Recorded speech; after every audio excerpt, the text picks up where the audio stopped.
The election of 1824 was the first election where the candidate that received the most votes did not become President of the United States.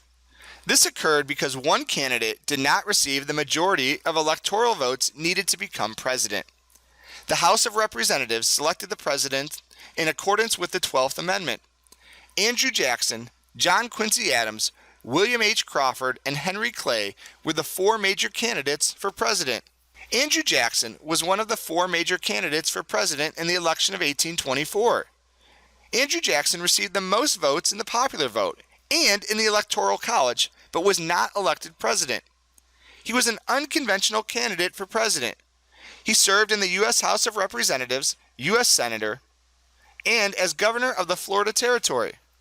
His political ideas were similar to the policies enacted under the James Monroe presidency. Andrew Jackson would later become president. John Quincy Adams was one of the four major candidates for president in the election of 1824. He became the sixth president of the United States with this election, even though he lost the popular vote and had fewer electoral votes than Jackson.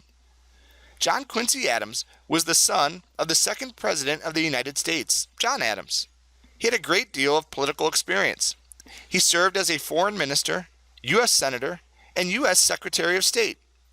John Quincy Adams was morally opposed to slavery and had centrist political ideas.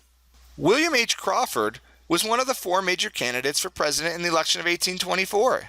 Crawford served in the Georgia House of Representatives as a U.S. Senator, as a foreign minister, and as Secretary of War and Secretary of the Treasury.